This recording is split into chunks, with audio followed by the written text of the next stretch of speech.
What's the most efficient path to victory against this particular opponent? He's dropping off for the choke here. We could see the finish. It's looking tight. Tight at Alpra. Hello, welcome to the Essential Jiu Jitsu Podcast. I'm your host, Matt Kwan. The Essential Jiu Jitsu Podcast is everything you need to know about Jiu Jitsu. Welcome, everyone. This is episode number 5, Overcoming Injury. This is a topic that I think every athlete, not just grapplers, but every athlete will go through and have to address in their journey at some point. So hopefully you find something beneficial from this, and I will share my own experiences about injuries that I've had in the past. And there's been quite a few of them, although I do consider myself quite lucky. Anyways, here we go. This topic is for every jiu-jitsu practitioner, athlete, or coach. It doesn't really matter what sport you play, especially if you play at a competitive level.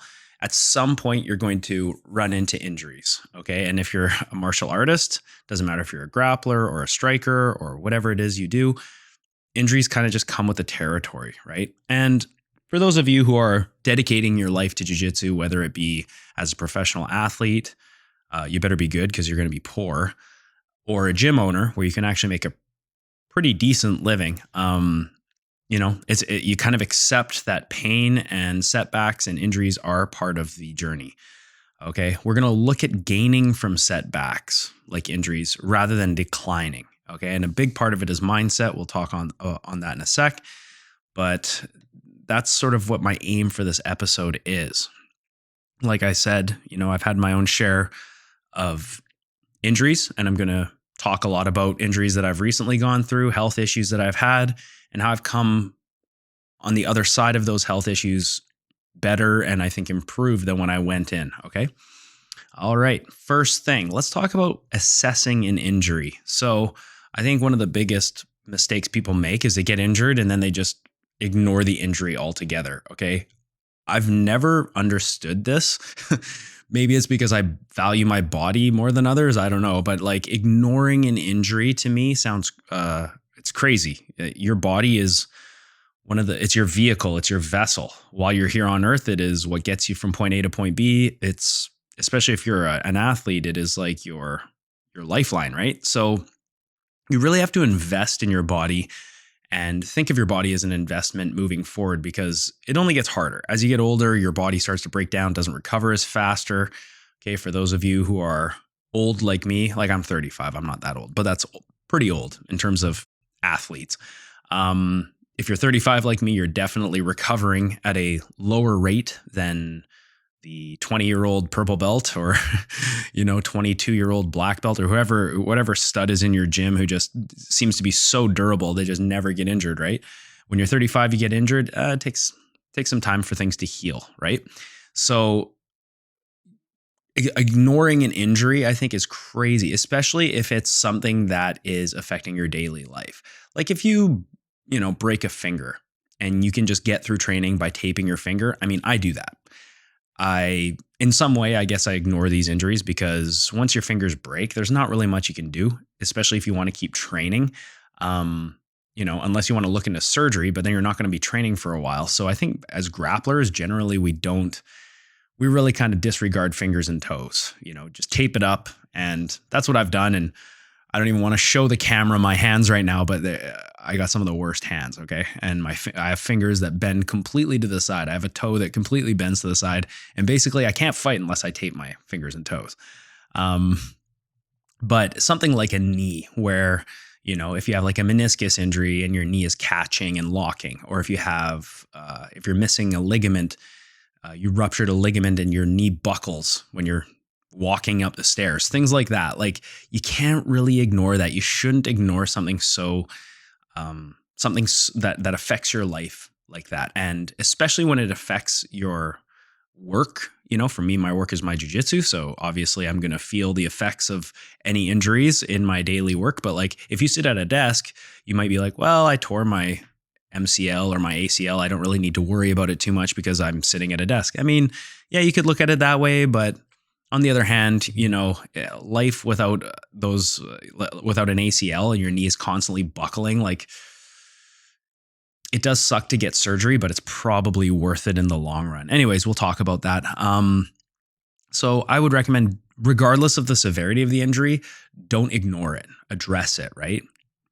Also ask yourself, is it suitable to seek a professional? So sometimes it's not. Sometimes if it's like I said, fingers and toes, I mean, you could see like a hand specialist, but is it really necessary? Probably not. But something like a knee. So I'll just introduce my issue that I've had over the last couple of years, right? I have my right knee. I think I first tore the meniscus back in like 2018. I believe I was a brown belt. Maybe it was 2017. I got knee barred and then I twisted out of the knee bar. I felt a really big pop. Didn't feel any pain after that. I was actually down in the match. It was a gi match.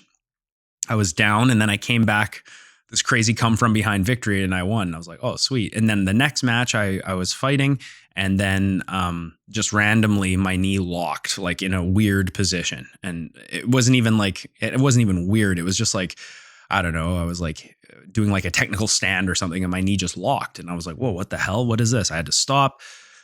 Knee was locked at like 90 degrees for a couple of weeks. And I was like, what the hell is going on here? And then so I saw a doctor. Okay. I saw they made me get an x-ray, and then that led me to an MRI. And it turned out I had a torn meniscus. I was like, okay, this is the first time this ever happened to me. And then over the next year or so, I kind of weighed the option of going into surgery. Should I get it? Should I not get it? Eventually, I decided to get it. And what made me think maybe I shouldn't get it is because, a couple weeks go by and the knee unlocked and then it starts to feel good. And then you start training and you're like, oh, I guess it's back to normal. And then all of a sudden, a random movement and boom, it locks again. And if this has never happened to you before, it's very creepy how your knee can just feel locked and it can't move. And if you try to extend it, it feels like your knee is going to explode, right? Like I remember being in the hospital and they were trying to take x-rays of my knee right after it happened. And they're like, okay, sir, for us to do these x-rays, you need to straighten your knee. And I'm like, I can't. And this nurse is literally 2 hands on top of my knee, pushing it down, like and I'm like in tears because it's not, first of all, it feels like if she forces my knee open, it feels like my knee's going to explode. And second of all, it just felt like we couldn't open it. And we couldn't. We ended up not being able to open it. And, I had to come back later when the swelling went down to get the x-rays, and it was just a nightmare, right? And the whole time you go and your head goes into dark places, especially when you love Jiu Jitsu and it's your work, like it is for me. And at the time I was aspiring to make Jiu Jitsu my life, and I was like, where is my life going? If this is what's happening, it was kind of a scary time. Right. And so when is it suitable to seek a professional? Obviously I should have sought a professional, which I did. Whether your professional is a surgeon, physiotherapy, of course, I think running things by your doctor, in communist Canada, if you're lucky enough to have a doctor. I know so many people who don't have doctors. We'll talk about socialized healthcare as well in this episode, but I know so many people who don't have doctors that can't really get the care they need because our health system is so backed up. Okay. And even put more backed up because of COVID and whatnot.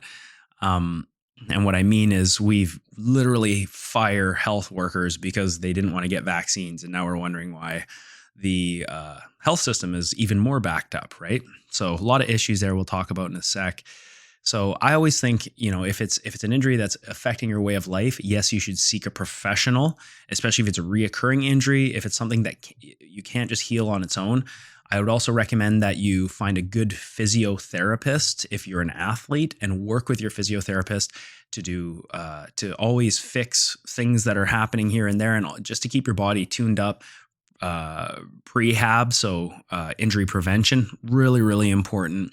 I think seeking a professional in terms of keeping their body, prioritizing the longevity of their body, that is one of the best investments an athlete can make. Okay. You got to ask yourself when you get injured, like, how long are you going to be out of regular activity? So this is always a tough question. There's many different severities of injuries. God forbid someone breaks their neck or their back. It's like, they may never get back. First of all, you have to ask, is it possible to get back, right? If you broke your back or your neck, or you're paralyzed or whatever, like your life is now forever changed, and it's rare, but it does happen, and it's a sad thing. So that would be like the top of the worst injuries, I guess, that could happen in a sport, right? But outside of that, there's many injuries you can come back from, like even a torn ACL, something that it maybe was considered 30, 40 years ago to be a career-ending injury. Now, that's a common injury amongst athletes, and athletes regularly bounce back. You would find that the recovery rate for a torn ACL after repaired is really high. The technology that they have now and their ability to fix things like ligaments and stuff is incredible. So, so you get a torn ACL, expect to be out for like a year, right? At least, I would say. And if you recover quicker than that, you're kind of, I guess, ahead of the schedule. So you always have to think like, realistically, how long am I going to be out for? Why did the injury happen? So in Jiu Jitsu, I'll say this, the majority of the injuries that I've suffered in Jiu Jitsu were my own doing. Like the knee bar that I talked about, for example, like I spun out of it when I probably should have tapped, right? But it's just what happens sometimes. You a lot of the time when it's knee injuries, it's you spinning out of things. One of my friends, Mike Lee, he was in a deep half guard and he tried to spin out of the deep half guard and completely tore his ACL. He needed an ACL replacement, right? I've had injuries where I'm attacking the turtle and I hook the arm and I try and roll through for the arm bar. I remember I was a blue belt. I rolled through for the arm bar and I landed right on my shoulder and I felt the shoulder kind of like shift in the socket. And I did end up finishing the armbar, but after that, I was like, man, I did something to my arm. So I had to take like a month or two off. Another time, my other shoulder, I remember I was in bottom guard, and this is back when I was a blue belt as well. So most of my injuries, stupid injuries, happened when I was around the blue belt time. I used to get a lot injured more than I do now, knock on wood. And I had like a baseball bat grip on my partner, and then I let him pass to try and do the baseball bat choke because I was stupid blue belt. And the guy, I had the grip locked. And so you can't, for those listening, I'm sort of making the baseball bat movement, and I'm here, and he's passing around, and then he mounts me, and I hear this guy gargling and breathing heavily, and I'm like, okay, I'm gonna get this guy. This guy's bigger than me too, probably by like 20 pounds, pretty athletic, but I would always get the better of him in the rolls. So I was like, okay, like I'm gonna finish this guy. Then he mounts me and I'm turning belly down with his baseball bat, and then as I'm turning belly down, he postures up super hard and completely it didn't completely separate my shoulder, but the shoulder definitely popped out of the socket and then immediately popped back in. It was my own doing, right? The injury happened because I did it to myself, and I was putting my arm in a compromised position. And my shoulder's still not the same nowadays, okay? I'll talk about the recovery of that shoulder as well. It's pretty good now, but it's definitely loose, okay? And so every time I got injured, I learned something. I learned how much more mortal I am, and how, you really can't take your body for granted, and how really any day in the training room can end up bad. And so every day that I leave the training room healthy, I'm thankful. And I say a little thank you to the jiu-jitsu gods. Thank you for not paralyzing me today. Thank you for not breaking my knee again today. Thank you for, allowing me to make smart choices today. And that's really what it comes down to. A lot of it comes down to just the choices you make. A lot of injuries are within your own ability. It's not just somebody cranking a heel hook and breaking your leg when you don't have any control. A lot of the time for me, it's me doing something to myself. Okay, what can be learned from the incident? Like I said, you can learn how much more you need to be careful, how much you need to respect your body, respect your training partner's bodies, really look at jiu-jitsu for what it is. It's dangerous. And, the longer we do it, the higher the degree of risk, because the more that you train, the better the chances are that at some point you're going to get really injured. And you just hope that it's not you hope that you can train safe, and that the people in your room, the training room, are good training partners, and that they respect each other's bodies, and they're not just in there to try and kill each other, but it's actually more of a technical approach, and it's more about learning in the training room. Save all that stuff for the competition, going as hard as you can every day. It's not super sustainable, in my opinion. Even if you listen to guys like John Danaher talk about how he likes to structure his practices, he always talks about how, maybe hard sparring 100% happens like 15-20% of the time at most. The rest is supposed to be technical training, skill acquisition training. Going as hard as you can it's kind of rare, and it should be rare in the training room. Okay. Also, last thing, ask yourself, what training can you still do? Okay. So when you do get injured, it's very, very common for you to just sort of shut down. And one mistake that I made when I went through those shoulder injuries at Blue Belt was I just didn't show up to the gym for a month or two. And when you don't show up to the gym, if you do have study at home, you can still get better, but you don't observe jiu-jitsu. You're not there feeling jiu-jitsu. You don't gain from everyone in the room when you're not there. And truthfully, there's things I could have done. I could have worked on my core. I could have worked on my legs. I could have worked on my other arm. I had lots of things I could have done, but instead I didn't. And that was my loss. So you got to always ask yourself, okay, I just sustained an injury. Like, what can I do? What can I do to improve? Okay. And really that comes down to mindset, which we'll be talking about now. So mindset.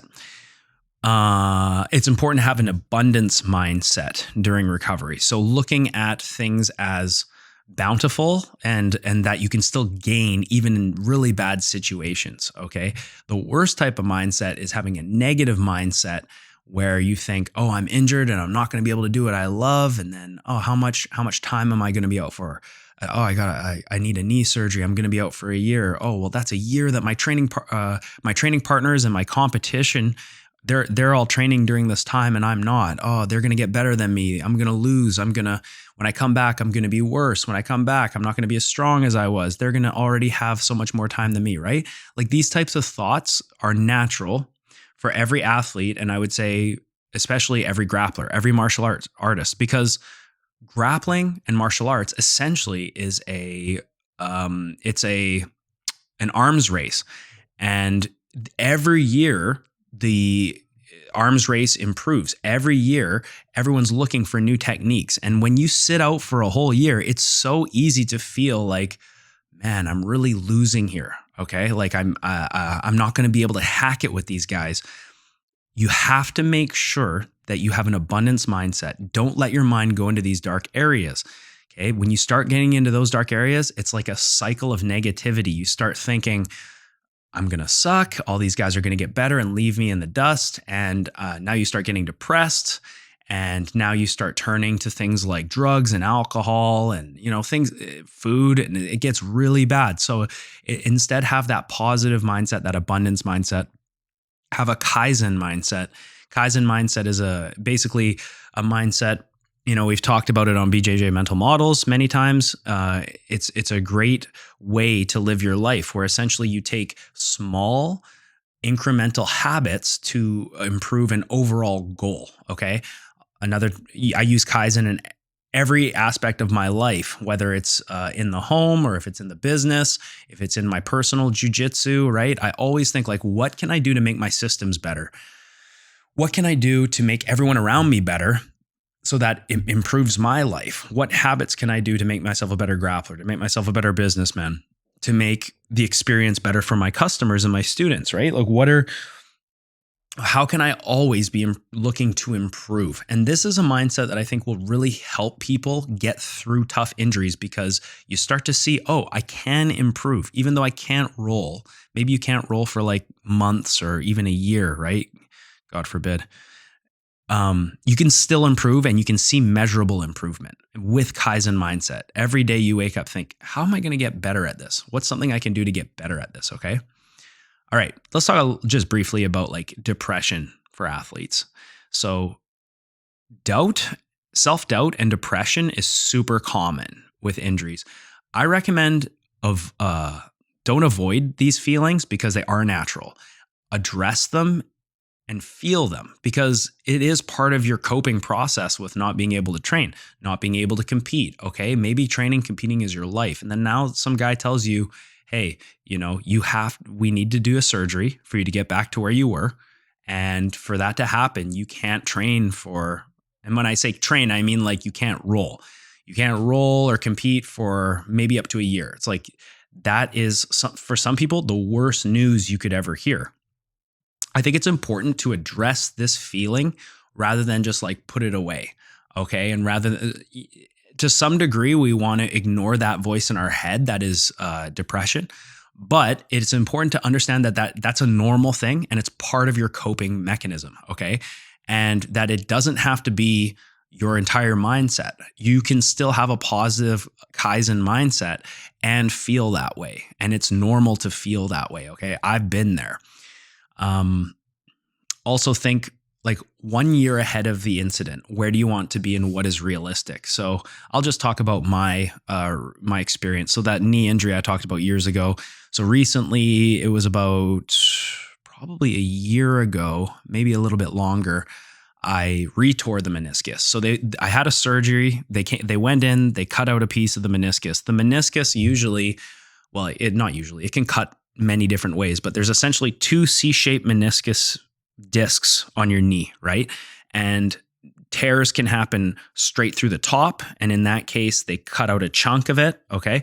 And my tear was actually laterally. It was sideways. So what they did was they removed the thinner layer. I don't know if it was the top or the bottom layer, but when this happens, you still maintain a large surface area of the meniscus, but it's a thinner layer. Okay. So after the surgery, I mean, my knee was pretty good. Like I didn't have any issues, maybe some small setbacks, but for the most part, pretty good. Then about a year ago, maybe a little bit more than a year ago, I retore it. And it was actually the other side of the meniscus. And they found out when they went in there, I asked the surgeon, I said, hey, if possible, when you go in there, can you save as much meniscus as possible? So what this usually means is if they cut the meniscus out, you have a much quicker return, like usually even a month, but then you have less cartilage. If he was to repair the meniscus, now I have more meniscus in the long run, but I'm going to be out for like at least 6 months. So it's a pretty lengthy layoff, right? So it's kind of the balance you have to ask yourself as an athlete, like what makes sense for you. And they can't really tell if they should repair it or take it out until they go in there. So I told the guy, I said, hey, if you can, save as much meniscus as you can. He said, okay. Went under the knife, woke up. He said, hey, we saw an opportunity to repair the meniscus. It was in the perfect spot where if we put a stitch in there, the stitch should heal. So we decided to repair it. Good news is you still have all your meniscus in that side. Bad news is you're going to need to take 6 months off. And so I thought, okay, well, I prepared myself for this. I was thinking more longevity because I plan on doing Jiu Jitsu for as many years as I can. Okay. And I thought that it was a worthy trade-off. Okay. Plus, I'm a big fan of studying and whatnot. And we'll talk about studying and doing, mental training a little bit later. So long story short, got the meniscus repaired. And I knew that in about a year, if not shorter than that, I would be returning to full training and even competing. So I looked ahead and I said, you know what? It's realistic I get back to where I was if I repair the meniscus, even though it's a longer layoff. And for me, it was worth it because in the long term, I knew that my knee would have more longevity. If I cut it out right away, yes, I'd be able to get back to training, but who knows? Maybe the knee's weaker now. Maybe it tears again more easily. Maybe, I don't know, maybe something happens and I just my knee is not as good as it could be if they repaired it. So I always recommend be realistic, look at what is available, when you seek a professional, look how long they say that the injury will probably be for, and then try and match goals that are realistic for that. Okay. So let's focus on the long game instead of short-term setbacks. So if you, get a meniscus injury, let's say, the long game is Jiu-Jitsu is something that we want to do for long amounts of time. Short-term, yes, you're going to be out for a while, okay? Don't focus on that short-term setback. understand that that is part of the journey, and that the long term it's a marathon, right? It's not a sprint, it's a marathon. And, really it's just a bump in the road in the long run. When you look ahead 5 years from now, hopefully you haven't sustained worse injuries than that. But if you look ahead 5 years from now, you should ask yourself, like, was that injury beneficial in the long run? Did I learn from that? Was it life changing? Did I really miss out in that time when at the time it seemed like it was so, so important? It seemed like it was the worst thing in the world not being able to go to the gym for a couple months, but really in the long run, it's just a drop in the bucket, right? So you got to ask yourself that. And then, okay, let's talk about studying. So the mental side of training, maybe I can't speak for other athletes and other professions, but in jiu-jitsu, the mental aspect of training is just as valuable, if not more valuable, than the physical training. And the mental training is the training that athletes, that grapplers, I think, tend to neglect. Okay. I realized this when I first tore my knee, that, man, like I can improve just by studying, just by observing. I can improve. And it really kept me in the game when I came back. I realized, like, actually I'm better than when I left. Even though I haven't been training for months, I feel like I know more when I came back. And also other parts of my body had healed. So there were other benefits in there, but it's the mental training that I think a lot of people don't want to do. It's easy to go to the gym and to roll and to do the lesson and to roll hard and train hard, lift weights. That's easy. That's kind of the fun part, right? But sitting down in front of a screen and trying to absorb new information, a little bit each day, that's the stuff that people, A, don't have time for, and B, are just straight up too lazy for, right? That's why I think some of the best athletes in jiu-jitsu are who they are, because they study. And especially when you're injured and you might be on the shelf or you might be on crutches for a while, you really can't do much in the way of physical activity. You can always train your mind. That's something that's so beneficial. And it's something that helped me out and gave me a lot of comfort through some dark injuries, times where I thought, man, like, I had those feelings. Am I going to get better? Am I improving? When I come back, are my opponents just going to wax me? Are my teammates just going to kill me when I come back because I haven't been training? All these negative thoughts.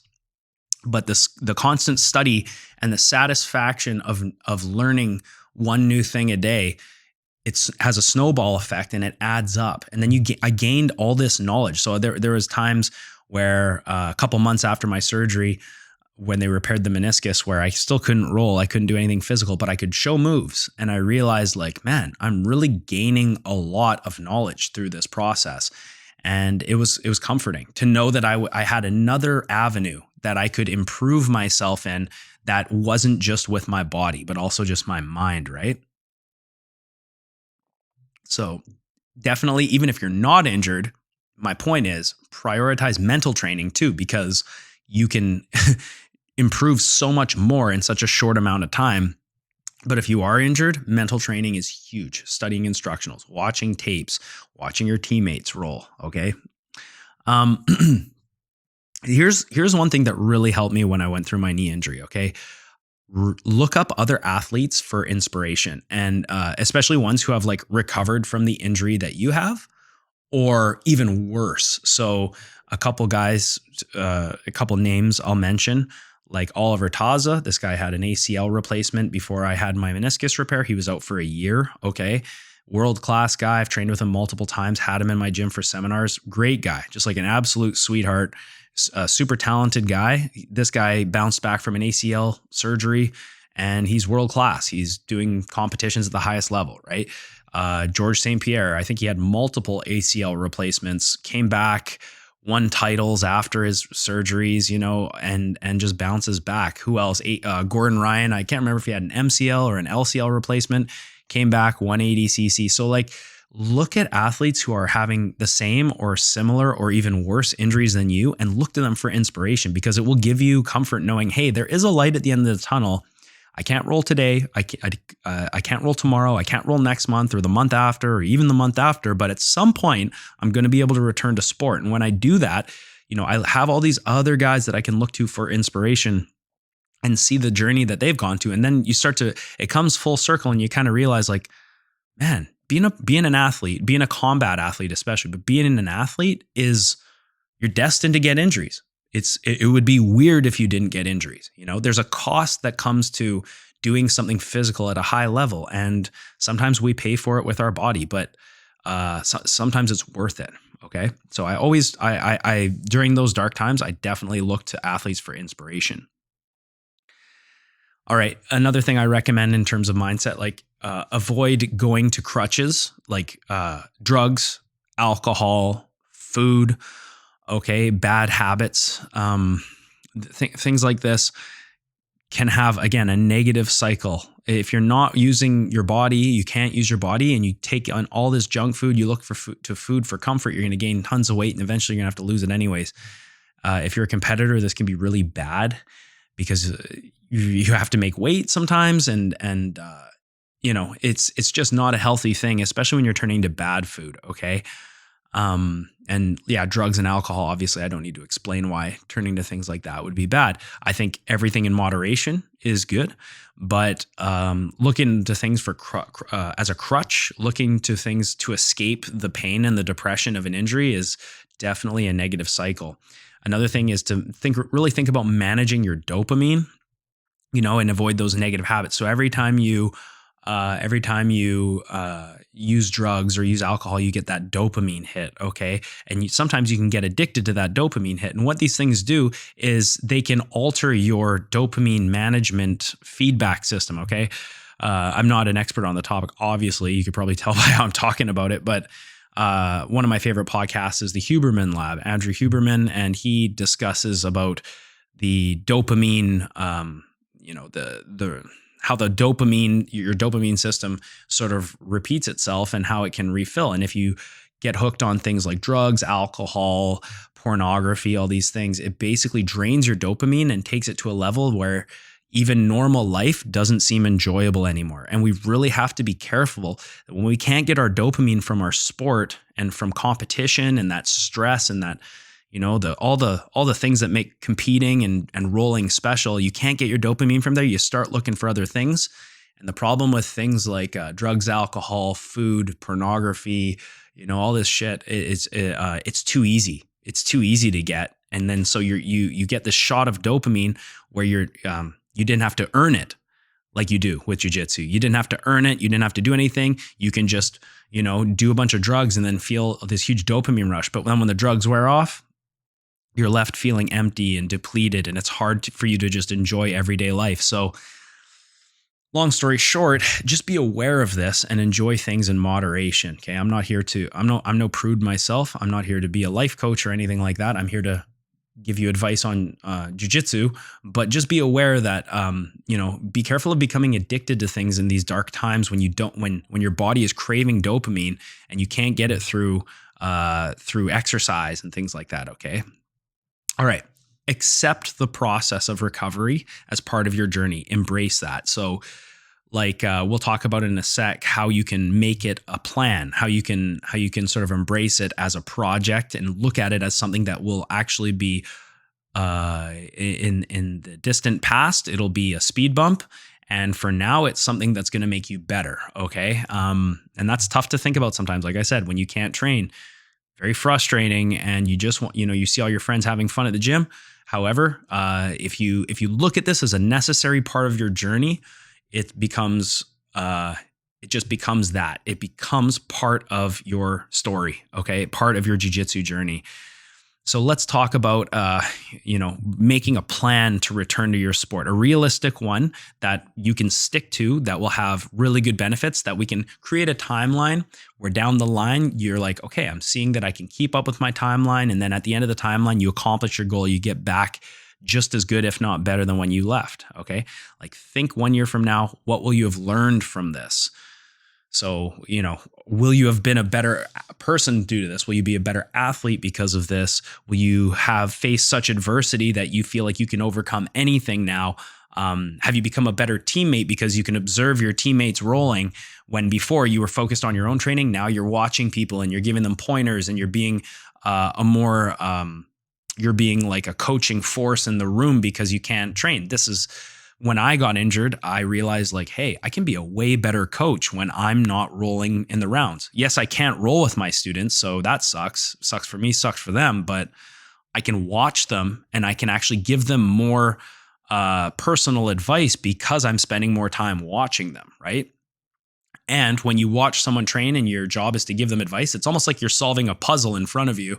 So I actually got better at analyzing jiu-jitsu by being injured because I was analyzing my students and telling them, hey, I think you should do this. I think you could do that, right?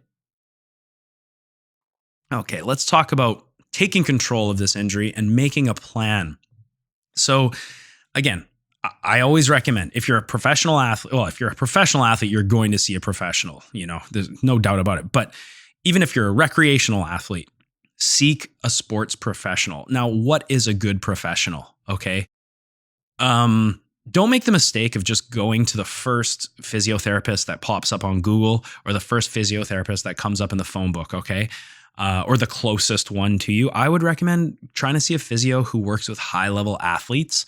And I would also recommend seeing a physio who not necessarily specializes in the sport that you're in, but one that has worked with athletes in the sport that you do. So for me, I do jiu-jitsu, which is still kind of an underground sport. It's becoming more mainstream, but like I could very well see physiotherapists who have never worked with grapplers before, right? But my physiotherapist that I have now, he's worked with lots of jiu-jitsu guys. He understands what jiu-jitsu looks like. He understands what is required to do jiu-jitsu, right? Different flexible positions, what my body will need to do and what it won't need to do. For example, I won't need to sprint. I won't need to jump very high like a basketball player or a soccer player. However, I do need to have a lot of range of motion in my joints. I need to be able to withstand twisting motions and things like that, right? So he understood that and he helped me. I actually saw a physio before I saw this guy for my shoulder that I was telling you guys about. The physio that I saw before, I saw him for a couple months. He gave me a couple of exercises and I quickly realized, I'm like, this isn't getting better. And I had seen a couple physios actually, and I was like, this guy's just repeating what the other guys were telling me. I'm doing the exercise, it's not getting better. Remember the injury I was telling you about where I was doing the baseball bat choke and my shoulder popped? And I'm like, man, why isn't it getting better? I'm seeing this physio, I'm spending this money. Why isn't it getting better? And then so I saw this new physio, and just like every physio, he did an assessment on the first day. And he said, I told him what the history of the injury was, why it happened. And he said, okay, I'm going to get you to do this exercise. And it was a completely different exercise. So instead of him getting me to do like movements, like, face pull movements and rows and things like that, he's like, no, your rotator cuff seems strong. So I don't think it's a rotator cuff. And then he placed my shoulder back and then he started doing rotations. And he's like, does that hurt? I'm like, no. And he's like, okay, it's an impingement. And I think what's happened is you tore a ligament, the shoulder became loose, it didn't fully tear, but now you have to be careful because as you go and do things like overhead presses and things like that, your arm is running into your shoulder. And so what you need to do is you need to focus on sinking your arm, I guess it would be the tip of the humerus. I don't know the anatomy. Hopefully I'm not butchering this, but you need to put the tip of your humerus into your shoulder socket. So all I'm going to get you to do right now, take a ball, put it against the wall and make circles and focus on sinking the shoulder back. It was an exercise that no physiotherapist had showed me at this point. And I was like, oh, okay, that makes a lot of sense. Like it's just loose. And that's why every time I go and do like a shoulder press or a bench press, every time I go and do that movement, I get an impingement, a pain in my shoulder. And he's like, impingement is normal, but what we need to do is have you understand where to sink your shoulder in when you're doing certain movements, okay? And right away, immediately when I had that concept of sinking my shoulder into the ball right into the socket, I started getting a lot more relief, and I felt like, okay, now I kind of know what's going on in my shoulder. So long story short, not all physiotherapists and professionals are created equal. Not all surgeons are created equal. I recommend you do your research and try and find ones who have worked with athletes, high-level athletes in your sport, and don't just settle for any professional, okay? And if it doesn't work, if you're seeing a physio and you're not getting results you want, look around, try someone else, ask people at your gym, hey, does anyone know a good physio? I guarantee other people know physios, and they're going to be able to direct you towards someone who is very good and someone who can help you. Okay. Is surgery an option? This is a tough question for anyone. Surgery is never fun. Okay. When I went, I figured basically when my knee was catching, which it constantly did, that's when I was like, okay, I have to get surgery. Like it's a nagging injury. I can't just have my knee giving out at any time, because if that happens, that means that I'll never be able to compete at the level that I want, because my knee could just give out in competition, and then there goes my competition. It's just done, right? So I knew surgery was going to be an option. Now, how you get to that surgery is going to depend. Let's talk about private versus socialized healthcare for a sec. So I live in communist Canada, and everyone gets healthcare here, right? Oh, it's free. It's actually not. We actually pay ridiculous taxes so that we can all have it. And sometimes you need an MRI and you don't get it for 4 months. Okay. They actually changed this recently where you can get MRIs 24 hours around the clock where I live. So last couple MRIs I've had have actually been in a pretty short time frame, albeit there's still months that you're waiting, and they're usually at like 3 a.m., 4 a.m., weird hours of the day, right? Whereas if you do it in the private method, you just pay out of your pocket and you go get it done. Okay. So it's going to depend where you live. Do you live in a country with socialized healthcare? Yes, I'm not going to just shit on socialized healthcare. I think there's good things about it as well. And I have had good experiences as well. I've also had negative experiences, and I know people who've had negative experiences. If you're an athlete that needs to get back into competition as soon as you can, doing privatized healthcare and just paying out of pocket could be worth it. Okay. You have to make that decision. Are you financially okay with that? And are you able to, is that an option for you? Okay. All right. Physiotherapy and strength training. So physiotherapy is, I think, crucial for any athlete. And I've really realized that, as well as strength training, lifting weights. Okay. Not just lifting weights, but doing like stability exercises, mobility exercises, things like that. I think the overall goal for me, obviously you want to be strong and powerful, but really you need to prioritize longevity, especially for something like Jiu Jitsu. When we put our bodies through so much, I think prioritizing longevity is huge. Okay. And having a good physiotherapist, as I discussed earlier, a strong professional who can help you get back to sport with same goals as you, super important. Because I have so many guys come to me and they're like, yeah, my doctor said just don't do Jiu Jitsu anymore. And I'm like, we all know that's an unacceptable option, right? Unless you're willing to quit Jiu Jitsu, which some people do. But I mean, it would never be an option for me. And anyone who's like obsessed with Jiu Jitsu, that's not an option. So you need to have a professional who is like, let's get you back on the mats rolling. I know what you want. I want you to have that as well. Don't have a physiotherapist who wants to take the safe route and say, well, you just can't do that now, and you shouldn't do that. It's not really a solution, right? Okay, accept help from other people. So when I had my knee surgery, I'm hopping around on a crutch. I need my wife to help me get in and out of the shower. It's really important to accept help, especially if you're someone who's proud and you don't want to accept charity from people. There's nothing wrong with accepting help. People are offering you help because they care about you. Take it, okay? Make sure that you are grateful and you show that gratitude towards them, but don't be afraid to accept help from people. And hold yourself accountable. Like, if you can't hold yourself accountable, ask someone else to help you hold yourself accountable. An accountability partner, someone who can help you stay on your regimen. Hey, did you do your exercises today? Hey, are you eating properly? Have you been doing, blah, blah, blah. Have you been studying today? Like, that's important to have someone who can go through that with you. So if you have close friends or loved ones who can help hold you accountable, very, very important to help you get through a tough time like that, okay? We already talked about mental studying. For me as a jiu-jitsu fighter and as a coach, the mental studying was probably the single biggest piece to my recovery, okay? Which sounds crazy. It's like, what about the physio aspect of it? Yeah, that's true.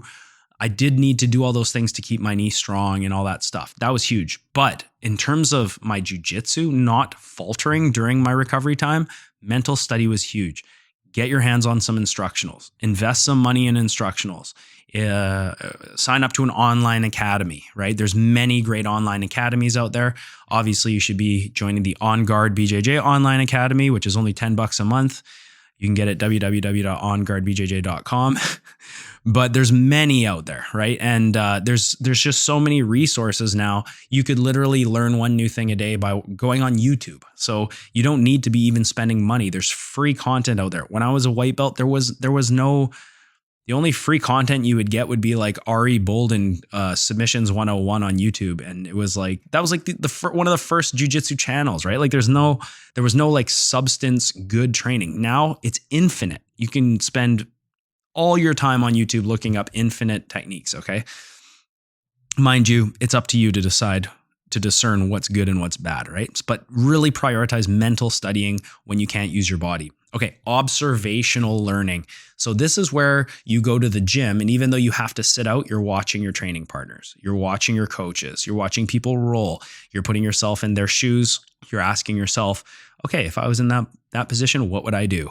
What would be my goal from there? Okay, I'm in this problem. Like you're problem solving, and you're also giving people feedback at the same time. So observational learning, very, very important. That will help you keep your mind strong, your decision making strong. Even though you can't physically train, you can still mentally train. It's another form of mental training. All right, make sure you keep attending classes. Try to keep attending classes so that you're there. You're part of the team. You can do your observational learning. I know sometimes it's like torture going to the gym and not being able to roll, but there are things you can do. If you hurt your knee, you can do your exercises. You could do other workouts. You could do mobility stuff. You could do core stuff. You could be hanging with the team and just chatting it up and being a part of the team, right? There's just by being on the mats, should I say off the mats, but in the gym, you will learn and gain through osmosis. Okay. So I recommend, even if it's not as regular as you were before the injuries, keep attending classes. All right.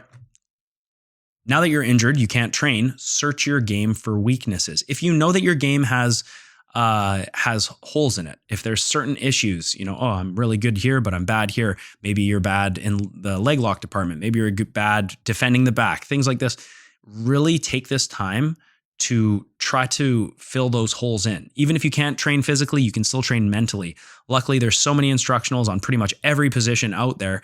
You can just go on BJJ Fanatics and look up whatever topic you want, or even YouTube. Look up, really take this time to try and sow those holes in your game. The weaknesses that you might have, address them and say, hey, you know what? Put my ego aside. There's a lot of things I can work on, and that will be your path to growth. Okay, I recommend people do this regardless of if they're going through injuries or not, but definitely if you're injured and you cannot train, look at it as a time where you can kind of have a renaissance. You can rebuild yourself and come back even better.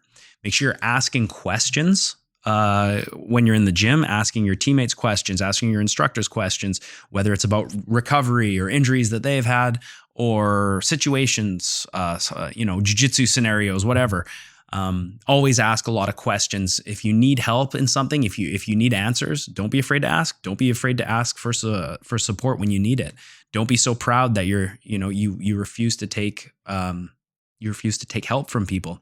Lastly, do what you can. Okay, do what you can do. Do what you're capable of. Do what your physiotherapist has said for you to do. Don't do more than that, okay? Even if it feels like you can do more, I recommend you don't. I remember after I had my knee stitched, so this was the second surgery, I actually had a pretty quick recovery at first. In the long run, it took about the same as everyone else, 6 months or so. But in the short run, after a couple of weeks, I felt like not bad. And then they're like, hey, I know it feels like your knee is healed a little bit. Don't roll. Biology, you can't argue with biology. Even though it feels okay, those stitches they're the only thing that are holding your knee together. If you twist the wrong way and you re-tear it, what we're going to need to do is remove the meniscus. So even if you feel good, you have to not roll. And I said, okay, I've heard from other people who have done meniscus surgery like this. They rolled too early and they retore it. Fine, I'm not going to roll. But then I was like, oh, well, I can do some workouts and stuff. So I went in and they're doing squats and stuff. And I'm like, hey, I can do a squat. This is fine. So I'm doing squats. I'm doing, battle ropes and all types of things. And then I see my physiotherapist a week later and he's like, man, your knee's looking really good. Like it's healing. I'm like, yeah, man, it feels great. I was doing this workout on the weekend. He's like, what were you doing? And I was like, oh, just like a circuit. And he's like, okay, don't do that. Like I didn't tell you to do that. You should not be doing that. Can't argue with biology. I know it feels like it's good. Pump the brakes a little bit on your recovery. Let your body heal right now. This is not a time to be getting strong. This is a time to let your body heal and let the inflammation go down. I'm like, okay, I'm sorry. And then I listened to him because I trusted him. And it was a good move. So far, knock on wood, my knee has been good. And we'll see how it continues to be good over time. All right. So I'm going to give you like an example of my recovery plan that I had for my right knee, for my meniscus, okay? The meniscus repair, not removal. So the overall goal, I wanted to return to regular full intensity sparring. I wanted to return to competition. I wanted a full range of motion, which I'd say I don't have. I have about 99% range of motion. Pretty good enough to go. And I wanted to be pain-free in my daily life. Like I don't want to have knee pain for no reason in daily life. Okay.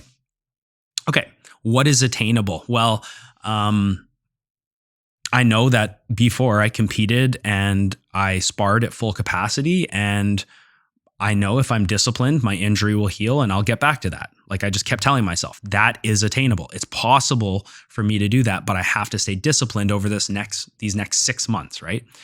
All right, small measurable goals. So it's important to have small measurable goals so that you can stick to these good little habits that incrementally work over time and get you closer to your goal, right? So number one, do not train if my physiotherapist hasn't cleared me to, which is what we just talked about.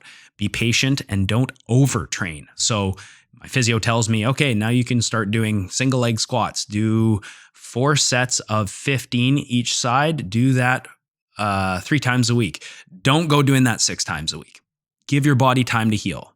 And my problem is I like to overtrain. I like to train hard because I want to train. If my physiotherapist tells me to do that many reps, I want to double it. It's like, yeah, but that's not really necessarily good. Okay. We have to reel it back and give our body a time to heal when it comes time to recover. I know when you're injured, you're like, man, I just want to get better. If I do more, I'll get better. Not always the case. Okay. Let your body heal. Listen to your professional. Small measurable goal, track the range of motion, the stability, and the strength. We're talking about my knee, right? So every time I go see my physio every month, he would check my range of motion. He'd be like, hey, you notice it's a little bit better. I'm like, oh yeah, my heel's getting closer and closer to my ass when he pushes my leg in. Oh, it's starting to hurt less. When he pushes on my knee, I feel like there's less pain. Oh, I can see that I'm healing. I can feel that I'm healing. I can measurably notice that every time I go see this guy, month by month, there's a slight improvement. Oh, that's good. And then it gives me this reassurance that, hey, you know what? Actually, things are getting better. So if you can see these small little incremental improvements, that's a good thing. Also take note of any sensitivity, catching, or tweaking. So if you've had a meniscus injury, you know what that means. Catching or tweaking is where your knee like locks or catches or whatever. I'm not going to lie. There were a couple times since my surgery where my knee felt slightly sore for, I'd say, 4 or 5 days because I overdid something, but nothing where I felt like it was a tear or a tweak or a lock. And then through rest and icing over the next couple days, it just went away.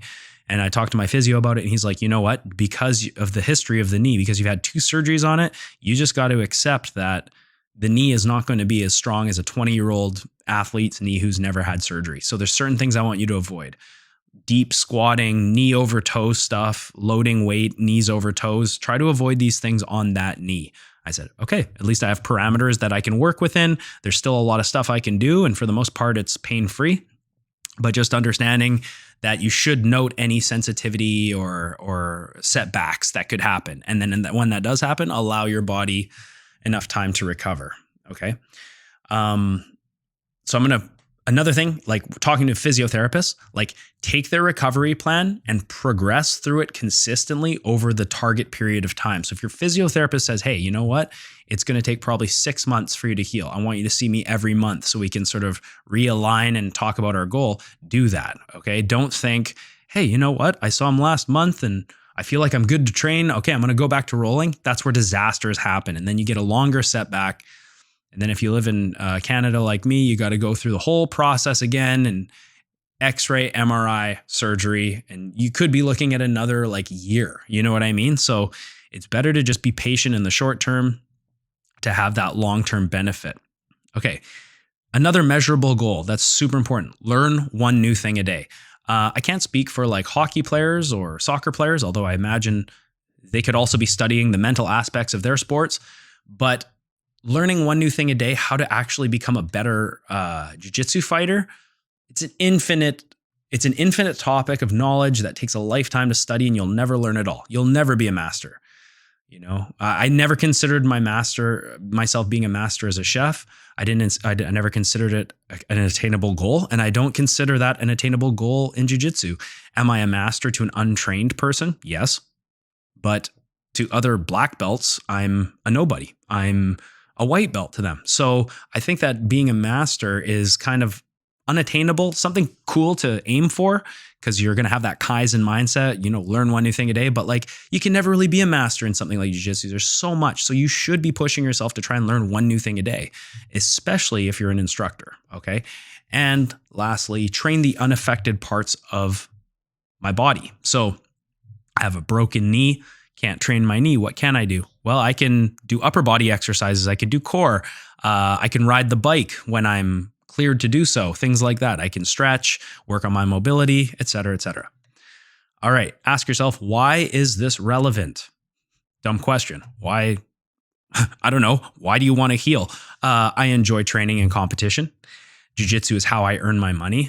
I'm an instructor. Maybe you are just most people who do jiu-jitsu are not instructors. They're just average Joes with jobs, but it's fun for them. It's activity for them that is a big part of their life. Also, if I leave this injury unaddressed, I will never reach my full potential in the sport.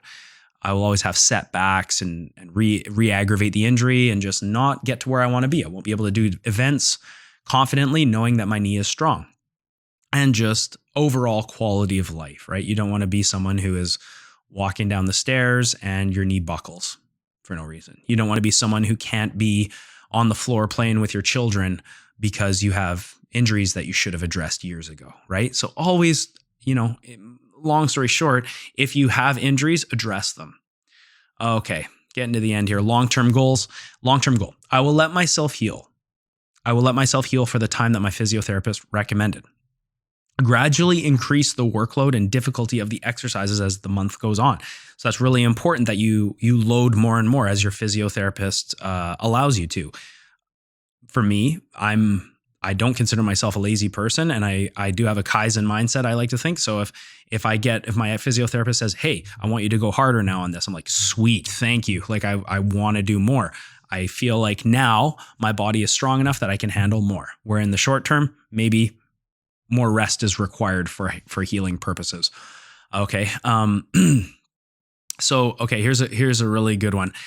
Over the long term, I want to measure not just the recovery injury, but the mental growth during this time. So after I recovered from my knee surgery, I kind of looked back at where I was pre-op, okay, before the surgery, and I thought, what have I learned since then? And I thought about all the things that I've absorbed by studying every day during that time, and I was like, it's immeasurable how much better I am now than when I went back. I went back and people are like, dude, you feel way better than before. Like you haven't been training this whole time and you feel great. What's happening? I'm like, I tell you guys, you gotta prioritize the mental training. That's the number one thing. And that's really the reason of this podcast. If you're listening right now, it's probably because you also prioritize mental training.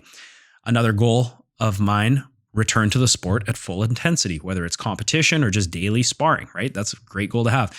And lastly, looking at my body as an investment. That's so important. Like once you start looking at your body as an investment as an athlete, you really start to see the big picture and see that it is a marathon. It's not a sprint. Your body is your vessel. It's an investment for you to think about. If you don't invest in your body, things start breaking down. Trust me, I'm 35. Things are starting to break down. I got to stay ahead of it. I got to do my exercises. I got to stay disciplined. Even if I don't want to, I got to do my stretches. All that stuff adds up over time, especially if you're active and you train every day. All right. Last little topic here, post-injury recovery, right? So return slowly and carefully. That's pretty fair. Okay. Only this topic here is like how you're going to actually go about returning to your sport after you're cleared to, I guess. So return slowly and carefully. Only train with trusted training partners. And I wouldn't train with people bigger than me. Okay. I would train with people my size or even smaller. Definitely talk to your professional about returning to the sport. If they say, hey, I don't think you should be doing jiu-jitsu right now because you don't even have range of motion, listen to them because there's reasons for that. Okay.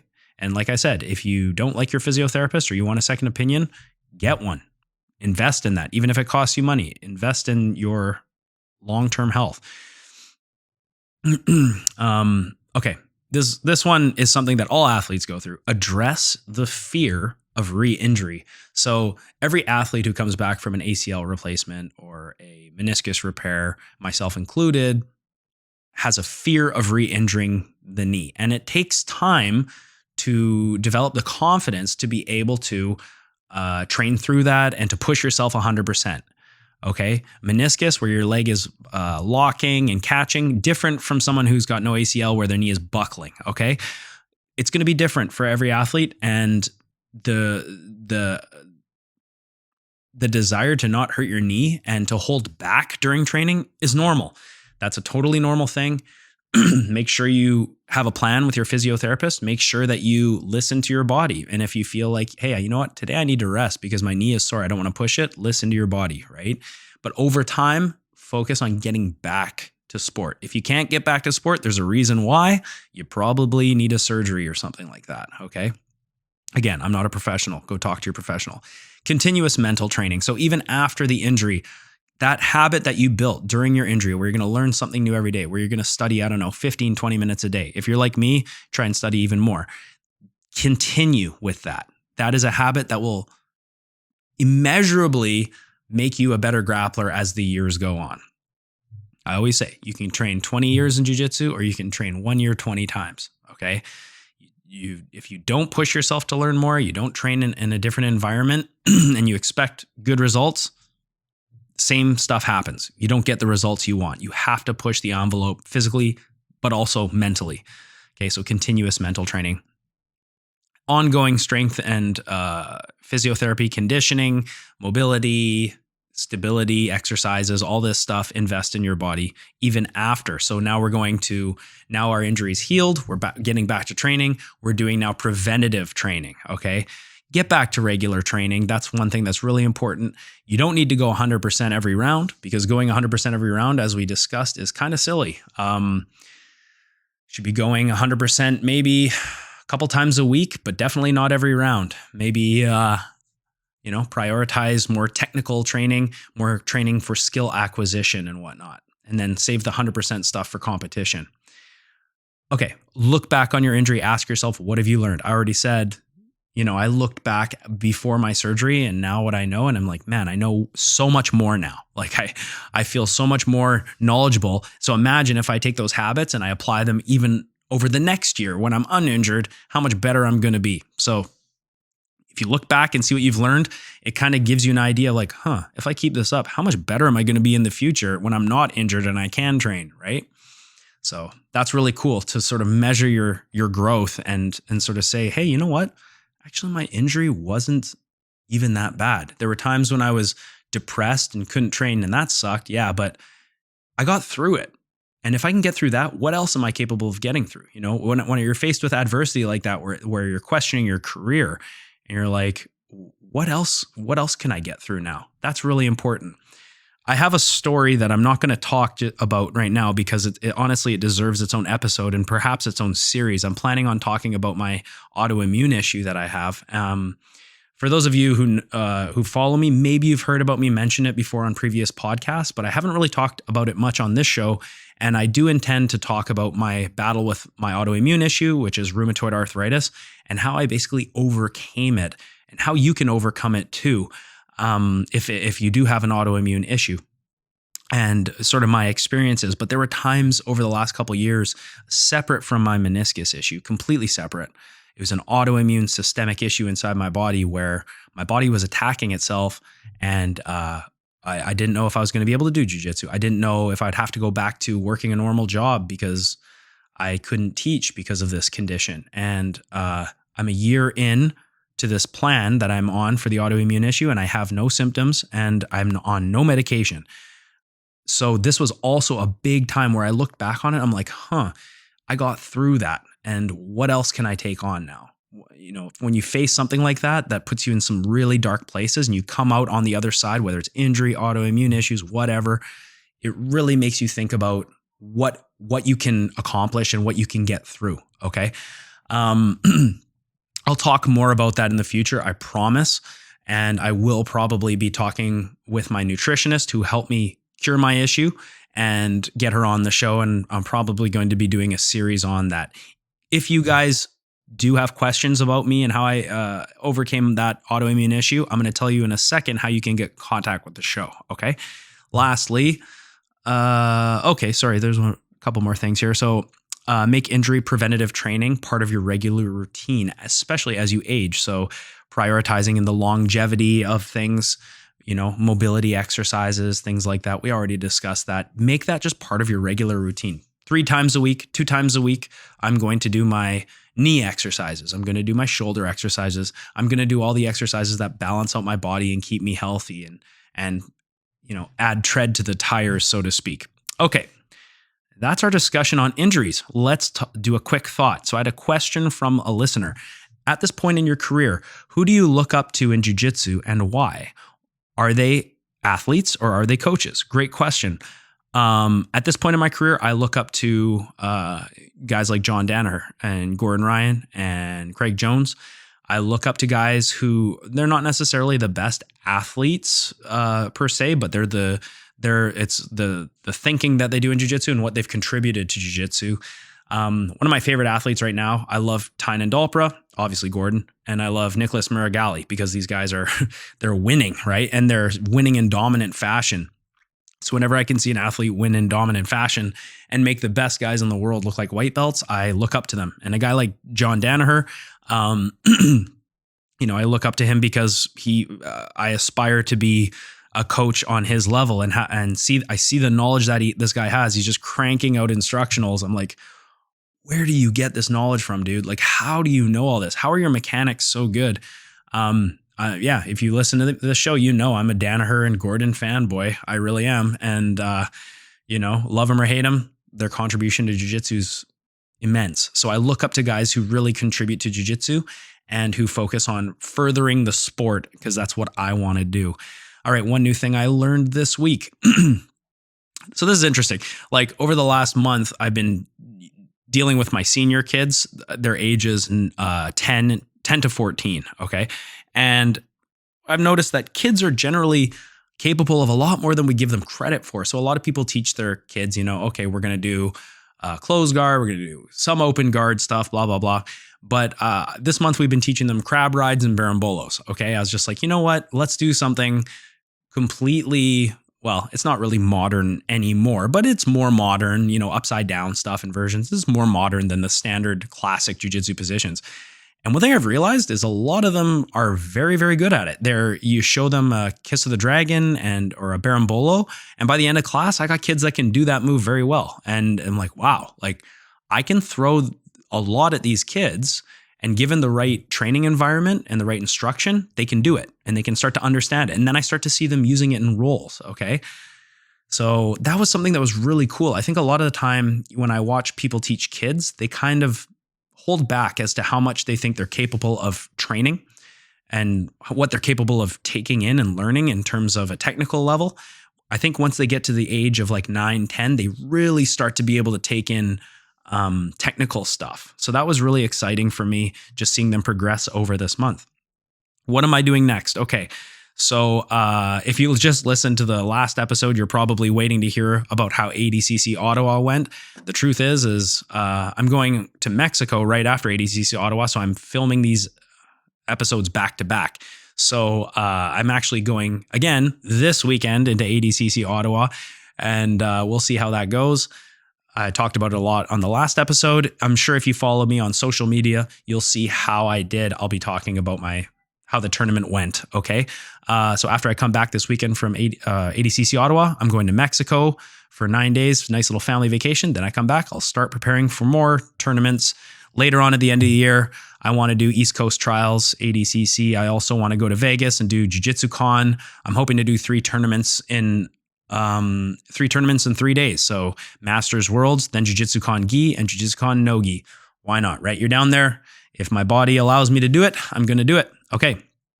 Getting right to the end. Sorry, guys. I know it's a long episode. Quote. Here's a quote. From Benjamin Franklin, the virtue of tranquility means not to be upset by minor problems or unpreventable mishaps.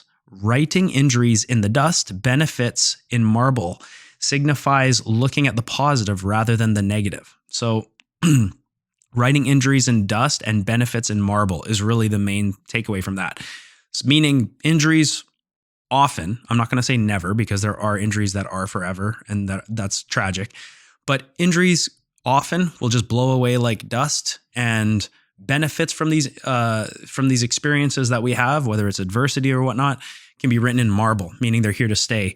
So what you learn from going through tough injuries and how you come out on the other side can benefit you greatly in terms of growth, mental, physical, spiritual. Okay, I've been there and it's true. It's a great quote from Benjamin Franklin. And when you get injured, make sure you realize it's just dust in the wind, and it's just a speed bump in a long journey, and you'll one day look back and say, hey, maybe I gained a lot from that. Okay.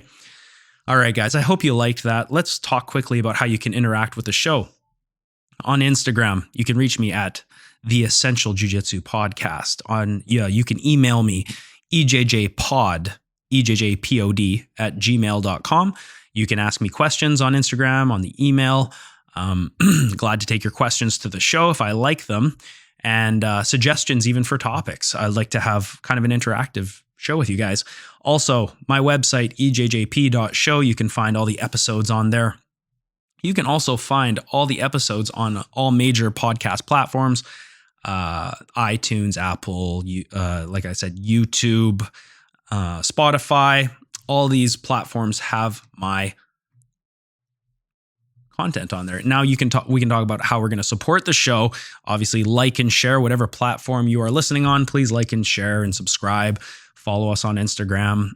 Tell your training partners about it, please.